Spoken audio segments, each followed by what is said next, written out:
amat lu balik. Ini baru jam 9 loh. Sorry bro, besok gue kerja. Kerja? Lah, lu gak kuliah tahun ini? Kayaknya gue gap year dulu deh. Kenapa tiba-tiba lu kerja kayak gini? Banyak utang lu ya? Enggak sih, gue cuma mau bantu orang tua aja. Bantu orang tua?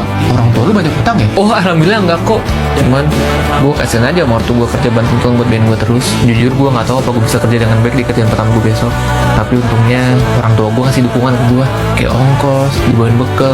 Bahkan kalau gue udah masalah di tempat kerja, mereka nyuruh gue cerita ke mereka, jangan dipendam sendirian katanya. Padahal gue gak mau ngerepotin mereka.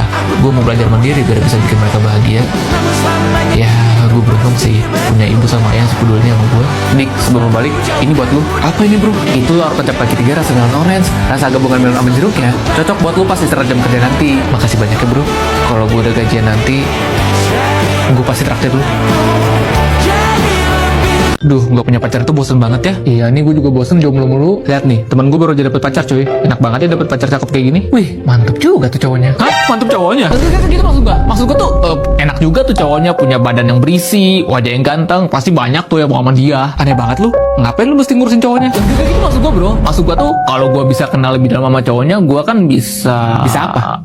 Bisa kenal sama cowoknya? Iya, bisa jadi. Lu ngapa jadi mau kenal sama cowoknya, gila? Iya enggak, maksud gua tuh gua mau minta diajarin sama dia biar gua bisa gampang nyari pacar kayak dia. Oh gitu. Nanti gua ketemuin deh lo sama dia. Pasti dia seneng banget ketemu cowok kayak lu. Wah, makasih banyak ya Steve. Iya, apalagi kalau ketemunya di hotel bintang 5, di lantai paling sepi, sama ruangannya kedap suara. Pasti seneng banget kan lu? Lu jangan ngomongin enggak ya? Ngomongin enggak. Gua kan cuma ngomongin tempat hotel yang bagus. Kenapa pembicaraan jadi kemana-mana gitu? Sumpah dah, dari tadi lu aneh banget pas gua tunjukin foto teman gua. Jangan-jangan lu gay ya? Iya enggak lah. Ya walaupun kadang gue suka ngeliat cowok-cowok ganteng dan berotot gitu, ya tapi bukan berarti gue gay. Iya juga ya. Ngapain juga gue berpikiran senegatif itu? Aneh banget deh gue. BTW lu kan lagi nyari pacar nih. Emangnya selera lu kayak gimana bro? Aduh, gimana ya? Selera gue agak beda dari yang lain bro. Ya udah kasih tau aja sih. Emangnya seberapa beda sih selera lu? Tipe pacar gue tuh rambutnya keriting, tatapannya tajam, terus kalau bisa badannya agak berisi gitulah. Nah, gue udah nemu nih kriteria lu banget. Sekarang gue minta lu tutup mata dan kasih tanggapan foto ini secara spontan. Bisa? Oh, boleh. Oke, sekarang buka mata lu. Nah, ini mah tipe kesukaan gue banget. Ih, tahu aja lu kesukaan gue. Dika, jadi bener selama ini. Steven, gue bisa jelasin. Nggak ada, lu Bro, ini ada info dari Pak RT. Besok bakalan ada pemadaman listrik di komplek kita. Jam berapa? Ini sih katanya jam 9 malam sampai jam 3 pagi ya. Enak banget ya mati lampu jam segitu. Wih, mantep. Mantep. Enggak, maksud gua tuh mantep. Orang-orang otomatis keluar rumah ya kan, ngumpul sama tetangga sekalian bersosialisasi gitu. Aneh banget lu. Ngapain orang introvert kayak lu ngurusin kayak begituan? Iya, nggak apa kan? Kan lumayan mati lampu besok bisa buat ngehemat token listrik kita. Lah, rumah kita kan listriknya disubsidi pemerintah. Lagian juga pas mati lampu di siang hari lu biasa aja.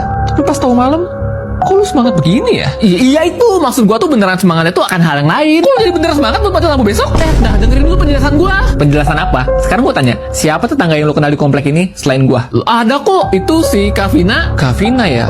Oh, yang cantik banget itu ya. Mantep juga lu bisa kenalan sama dia. Makasih Steve. Iya, apalagi dia tuh orang paling kaya di komplek ini. Mantep banget ya. Lu jangan nuduh gue yang enggak ya. Nuduh, gua kan cuma bilang mantep. Ngapain lu marah kayak gitu?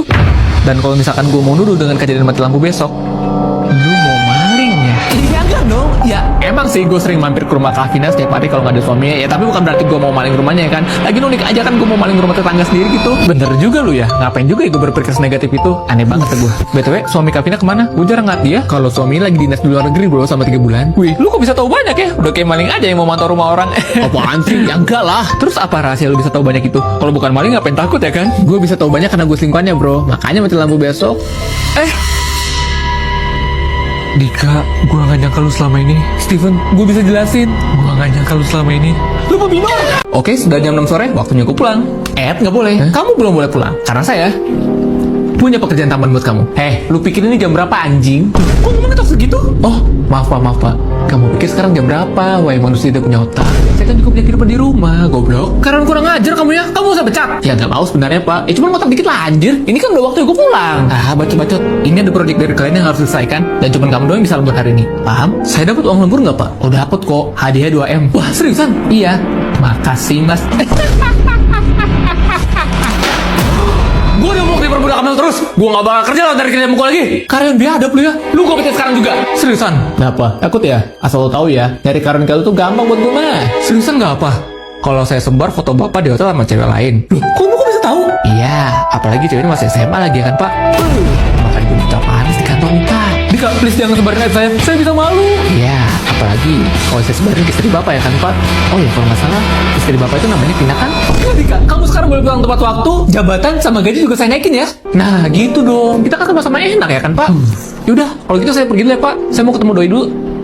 Hampir aja gue kebongkar. Tapi ntar dulu dah. Kok dia bisa tau nama istri gue ya? Habis gue ketinggalan tuh. Gue angkat kali ya. Sayang, buruan kesini. Suami aku katanya mau dinas tinggal di luar kota loh. Aku kangen sama kecantikan kamu. Vina, suamiku.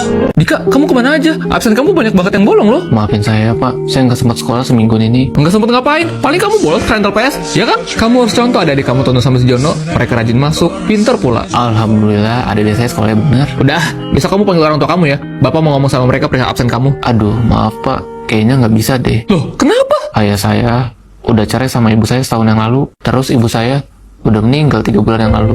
Jadinya saya nggak tahu mau manggil siapa Pak. Ayah kamu cerai, ibu kamu meninggal. Terus kamu dan adik kamu tinggal sama siapa sekarang? Nggak sama siapa-siapa kok Pak. Cuman saya sama 2 adik saya. Lah, terus kalian makan, beli token listrik, sama kebutuhan lainnya gimana? Kalau itu saya udah mulai kerja dari 2 bulan yang lalu Pak. Pulang sekolah, saya langsung kerja jadi kuli. Ya lumayan lah Pak. Anaknya sama kayak saya bisa dapat 50.000 per hari. Terus kalau libur, saya juga ada kerja sampingan Pak. Sampingan? Kamu libur masih kerja? Iya Pak, saya jualan keripik pisang punya tetangga. Ya lumayan lah, bisa buat nambahin beli token listrik, makan, kebutuhan rumah. Sama kalau ada rezeki, saya ajak adik saya makan-makan. Tapi apa yang saya lakuin salah ya Pak? Absen saya bolong gini karena keseringan kerja. Kamu nggak salah kok. Malahan bapak yang salah di sini karena nuduh kamu yang enggak. Paling pesan bapak cuma satu ya nak. Kamu sama adik kamu jangan lupa jaga kesehatan ya. Terus jangan lupa tekunin pendidikan. Biar nanti kalian di masa depan kalian jadi orang yang sukses ya. Pasti enak banget ya kalau jadi orang dewasa. Enak kenapa? Ya enak lah, bebas ngapain aja, nggak diatur sama orang tua. Terus bisa kerja nyari duit lagi. Mulut enak amat kalau ngomong. Gue kasih tahu ya, jadi dewasa itu nggak semudah itu. Dulu kan masih sekolah, sama masih diurus orang tua ya kan. Mending lu pos-posin aja sebelum dewasa nanti. Lu udah gini-gini gue liat nih PP aja. Nggak usah nakutin jadi orang dewasa deh. Ya udah kalau lu nggak percaya mah.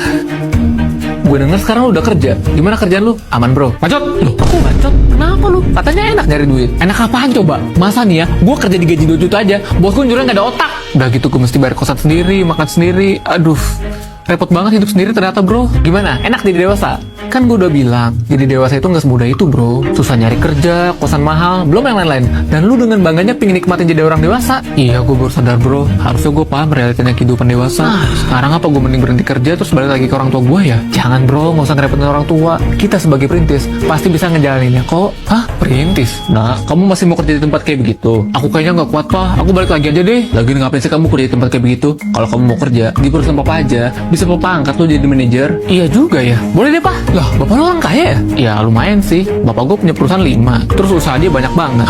Ya cuman gitu. Kalau gue mau apa-apa, gue mesti nurut kata orang tua gue. Awalnya gak enak banget mesti nurutin kata orang tua gue. Cuman bener kata lu bro, kehidupan orang dewasa itu ternyata tidak semudah itu ya. Bro, boleh tukar kehidupan sama gue gak? Jadi juga ini kebijakan ngaco sama dengan nyolong duit rakyat. Wih, mantap pak. Tapi kalau kita kayak gini terus, kita bisa kaya dengan mudah loh pak. Iya. Kamu kenapa, Di? Kayak nggak seneng gitu mukanya? Oh, enggak, Pak. Ini saya cuma agak capek aja. Maklum lah, kita kan banyak kerjaan, Pak. Banyak kerjaan? Kerjaan kita kan cuma tidur sama maling duit rakyat. Kalau capek, kayak si Jono tuh. Kamu kemarin habis capek ngapain? Saya kemarin habis liburan ke Singapura sama Jepang. Capek banget badan, Pak. Nah, ini baru capek ngabisin duit rakyat. Wih, hebat juga ya. Kalau saya sih nggak akan bisa kayak dia, Pak. Apa? Nggak akan bisa? Iya, Pak. Soalnya kan uang satu dari hasil korupsi kan banyak banget ya, Pak. Saya aja masih bingung mau pakai buat apa. Beli mobil kan bisa. Atau beli rumah, atau nyewa aneh-aneh sekalian gitu. Bapak, makasih atas sarannya Pak. Saya akan belanjakan nanti uangnya. Belanja untuk kebutuhan kamu atau untuk kebutuhan rakyat? Ya pasti buat saya dong Pak. Kan gak mungkin kita sebagai pejabat udah ngeras uang rakyat sebanyak mungkin. Masa kita balikin gitu aja? Kita mungkin dong Pak. Oh bener juga sih kata kamu. Oh iya, sebelum balik kita ucapin kode etik kita ya sebagai pejabat ya kayak biasa. Dari Dika dulu yuk. Oh boleh Pak. Kami sebagai pejabat telah bersumpah akan menggunakan uang rakyat untuk kesejahteraan rakyat. Itu kan kode etik kalau di depan rakyat. Jadi, kamu selama ini setia pada rakyat? Pak, saya bisa jelasin, Pak. Habis sih dia. Kita nggak perlu pejabat yang jujur kayak dia. Kok gini amat ya jadi pejabat yang jujur?